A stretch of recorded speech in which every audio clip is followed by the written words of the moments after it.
Hi, welcome everybody. This is Dr. Julie Gilbert and Rachel Matthews. Hello, everybody.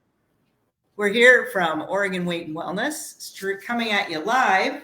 And on this hot day, Rachel, did we go from like, I don't know, what was that, spring to like? Overnight, it was just like that. But you know, we have been complaining about this a lot. I have on this live. So you can all blame me for the 98-degree weather that we got. Whoops. Yeah, that's all right. Well, so I'm now watering my plants twice a day, but compared to, do I need to water them today? Right. They're all kind of shocked, aren't they? They're all like, what's going on here? Yeah, for sure. So how's your garden going? It's struggling. I think it was struggling already with just no sun, and then hot. And it's all like, my tomatoes look happy. Those are the only ones that look happy. Oh, yeah. So I'm hoping that everybody kind of bounces back and gets going. But it'll be interesting what kind of crops we have in our home gardens this year. Right. Seeing all the difference compared to last year. Right. Mm-hmm. Yeah, and to be fair, I took care of the perennials. Kenny took care of the vegetable garden when we got home. We were away for the weekend, and in the heat up in it was southern Oregon, I guess. It was Crater Lake area. That's kind of more southern Oregon, isn't it? I think so. Yeah. Anyway, and having a great time with all of the fam bam, celebrating all kinds of birthdays. 4 in June. We have 4 June birthdays. That's good to put them all together. We did. And guess what? I had 1 piece of cake for 4 birthdays. That's the thing, put them together. In fact, I spoke with a patient the other day, and she said that, we were talking about birthdays and celebrations and how hard, if you come from a family whose culture is to celebrate all the things every time, especially for those families who like to celebrate each person individually. Sure. You're talking about having a piece of cake 365 days of the year. No. This is not a celebration. This is just your normal. That's right. She had a great idea, and she wanted to talk about, like how would she bring this up to her family, but celebrating twice a year. The first 6 months of the year, all the birthdays. The second 6 months of the year, all the birthdays.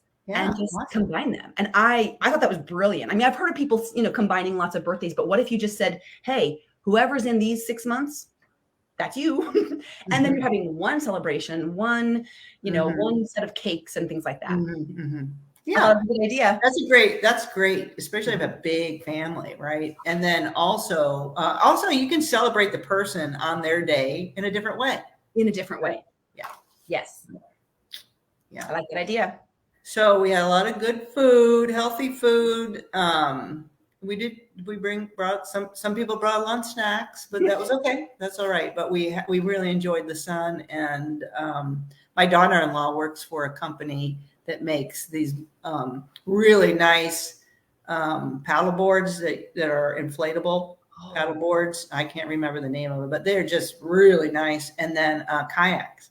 So the lake was just nice and smooth, and we had fun time on the lake with our kayaks and paddle boards, and then campfire and guitar and grandkid and roasting marshmallows. It was fun. It was really good. So fun. Well, we were on the lake too. We went to Clear Lake yesterday to celebrate a belated Father's Day. Wow. We missed each other. I know. It was very nice to be on a very cold lake. So, when it's hot, you just dip your hand in and you're cooled off. It was really nice. Yeah. All right. So we are continuing our conversation in Michael Pollan's Food Rules. And I think, Rachel, aren't we on chapter 54? We are on 54. Yeah. All right. Tell us what 54 is all about. All right. I will. I'll read the title and maybe the first couple sentences. Yeah. It's called Breakfast Like a King, Lunch Like a Prince, Dinner Like a Pauper. Or it could be Queen, Princess, and Pauper. So yes.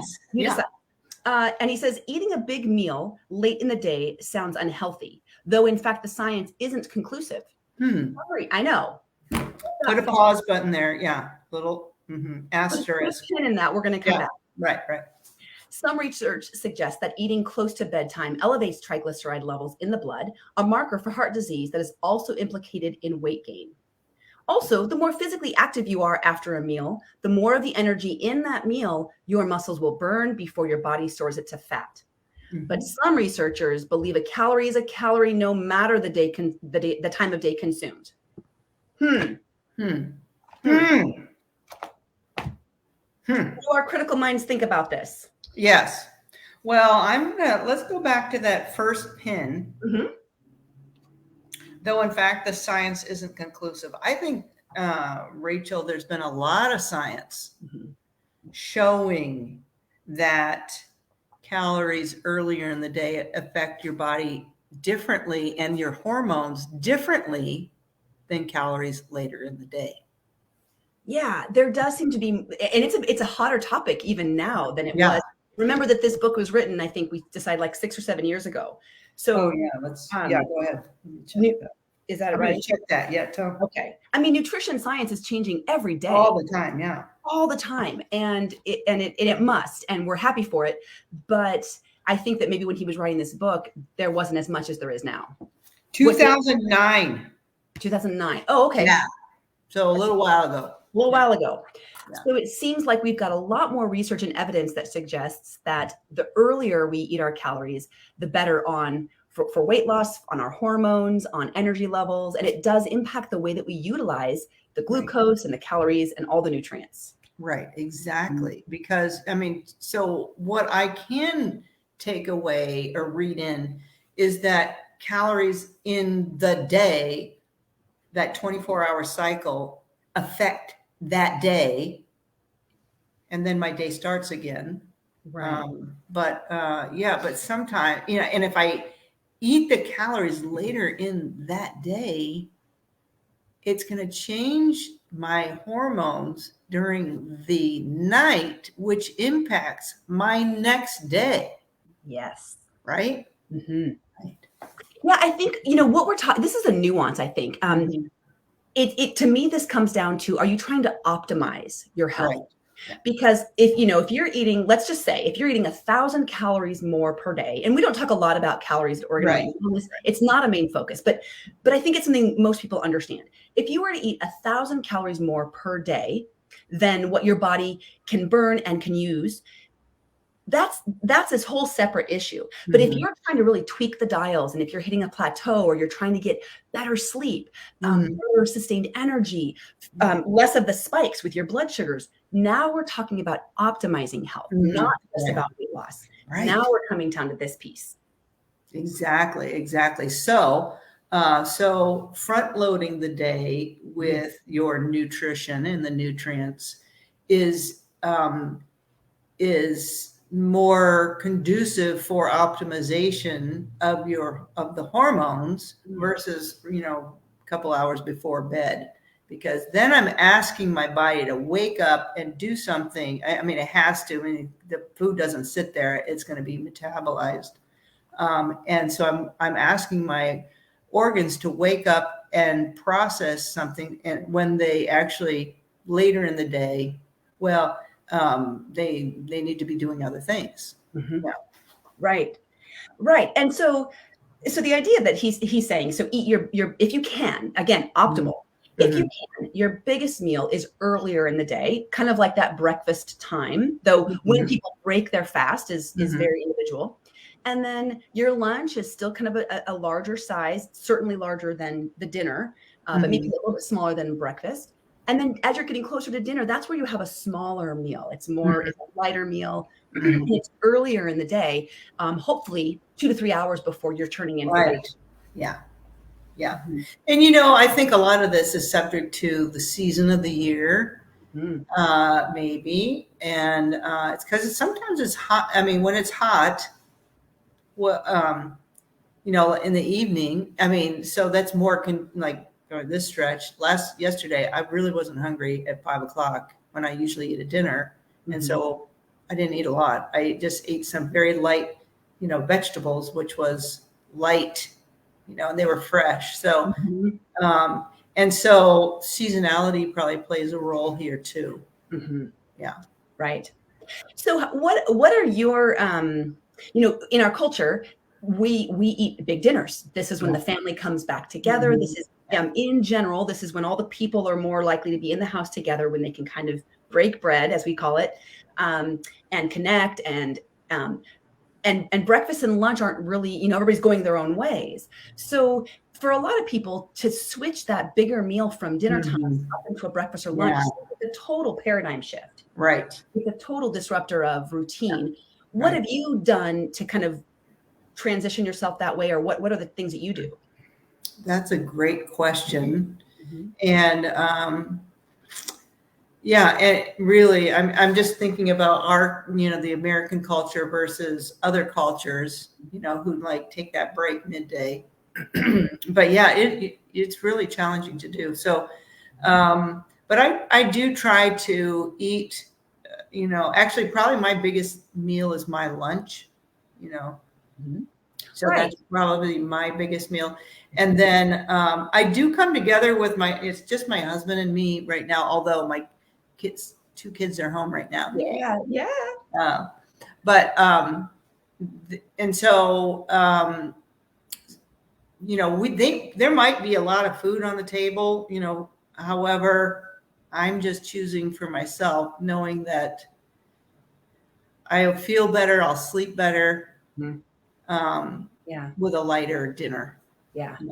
Yeah. But yeah, because I do want to come together. So for me, it hasn't been changing. I mean, we're coming together at the mealtime, making sure there's plenty of vegetables on the table.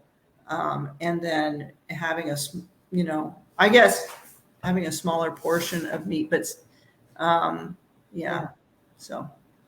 Yeah, that's similar for us. We haven't changed the time that we're all kind of getting together for our main meal. It's still pretty much dinner, but we're trying to go for earlier in the evening, and just that smaller portion of it, recognizing that if I make a big dinner, something that with lots of different variety and things, well, I'm looking forward to the leftovers the next day. Right. Yeah. So I'm not eating that portion tonight. I'm going, ooh, I'm packing this for my lunch. And my husband's thinking the exact same thing. So if that's time to cook, right? It's almost like food prepping, not so much just for dinner, but for the following day. Yeah, good point. Yeah, awesome. That's great.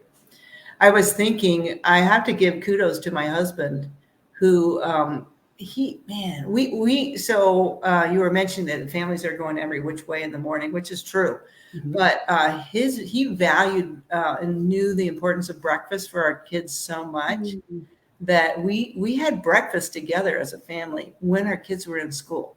That's amazing. I mean, I don't know any. I mean, there are other families that do that, but I mean, this is all my husband's doing, and he would make the breakfast, and I just learned. So, and it would be nice. It would be a good breakfast. I mean, he changed it up, but usually it would be eggs and a whole grain bread or something, like maybe he'd make an egg sandwich or something like that. And then, but he'd always have different nuts and fruit in a bowl, so he'd have them. And then, so, I mean, it was substantial, this breakfast.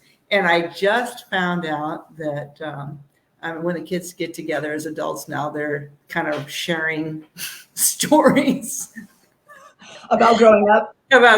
Yeah. And I just found out that Jacob never, so he would put nuts, he would put either walnuts or pecans or almonds with those cuties, and and I just, that were peeled. And I just found out that Jacob, he would put them in his mouth, and then he would just hold he would either just kind of put them in the napkin to be tossed, that he would toss, or he would surreptitiously shove them toward his brother, who just gulped him down. Don't you love the stories that come out from adult kids? I love the stories. They're hilarious. Yes, my son will regularly be like, well, it's been about a couple years, so I think it's safe to tell you this now. I'm like, oh, great, what? But they're funny. They are. Yeah, I had no idea. But anyway, so two things there. Yeah, kids are funny. But my husband, I have to say, we eat breakfast together. That's all. What a great way to start the day with intention. We talk a lot in coaching about your AM routine, right? Being this time where you can savor some time for gratitude, some journaling, some learning, a little bit of reading, to set your intention, exercise and Right. movement in that morning, if you can squeeze it in, but to do that to do a portion of that with your family, where Right. coming together and maybe asking the good questions like, hey, what are you hopeful for today? Yeah. Right. What's your biggest challenge I could help you out with? Ways to like send your family off and Yeah. yourself off in that positive mindset. I like it. Yeah. Awesome. So, so one thing I was going to point this out. So one thing that makes it challenging for people to make that breakfast when they break their fast, is that couple of things. And I'm thinking people don't wake, they're not hungry first thing in the morning. So that makes it hard to eat a big breakfast. And we really want people to respect their hunger signals. So don't force feed, but wait till you feel hungry, and then they're at work now and they got to take a break, et cetera, et cetera. So I understand that it's challenging. Yeah. There's some barriers out there. The other thing that I notice about people, and it's been a while, I mean, I've had to change this habit, is that we don't have a morning routine. To your point, we're rolling out of bed, into the shower, and like we give ourselves 10 minutes to get ready in the morning. That's all. And we need a little more time than that. Mm-hmm. Yeah. Yeah. There's no time to make a breakfast if you only give yourself 10 minutes. Right. And so the question is, well, why don't I only have 10 minutes? Well, because I need my sleep. Right. Okay. So that begs another question, right, Rachel? What's the step before that? Oh, I didn't go to bed early enough. Get enough sleep. Yeah.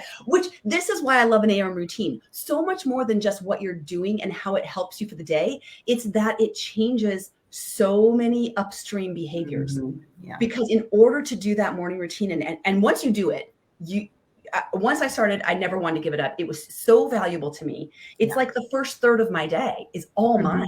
I'm stealing time from my day. I love it.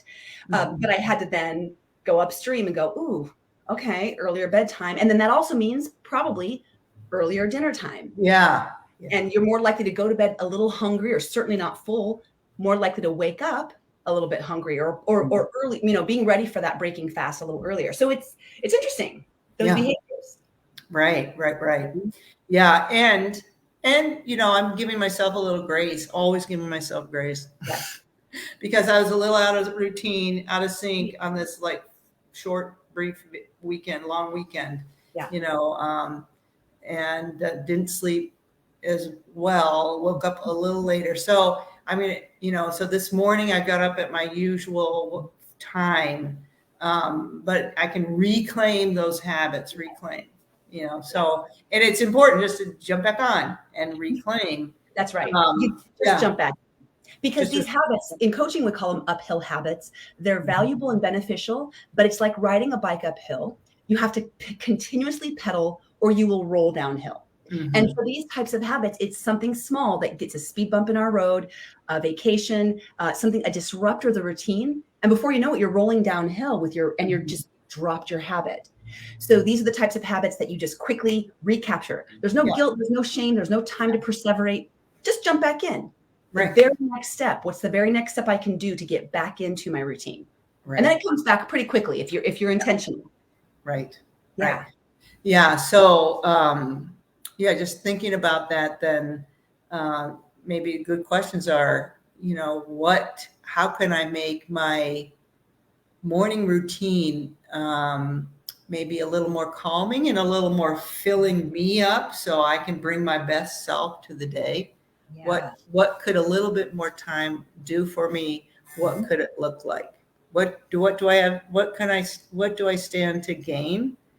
Yes. Mm-hmm. If I do this, what's possible? Yeah. What's possible? Mm. And start small. Yeah. Start with a 5 or 10 minute routine, which means maybe you just go to bed 5 or 10 minutes earlier. So little increments that are doable will be much more likely to settle in as constant habits. Right. Mm-hmm. Yeah. I know I was thinking people, who do I know that eats like this? And, some farming families do that. Mm. Yeah. I kind of remember, I have a couple of farming friends and they have their breakfast, and actually their midday meals tends to be the bigger one. Yeah. Or the biggest one. And then they have a small supper. Yeah. It's a supper, right? Yeah.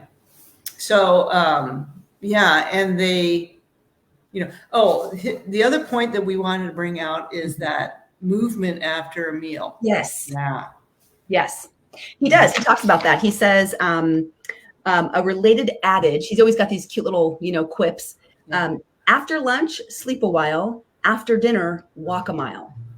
So, and I mean, if you can walk after every meal, even just a little bit, right? 10 or 15 minutes after every meal, what a difference that makes with your blood sugars and with the metabolism of all that nutrient. Yeah. Yeah, exactly. Because then if you are using the energy, some of the energy that you brought in, you'll need less. Your insulin level will come back down sooner. Yes. Which is better for your overall health. Yeah. Right. Yeah. And remind me, Dr. Gilbert, I can't remember is it leptin? There's a hormone that when we're eating and we're getting that satiety signal and we're starting to say, okay, I'm kind of done. It also trigger, and gosh, this was in a book I was reading. It sends the signal like, now go do something.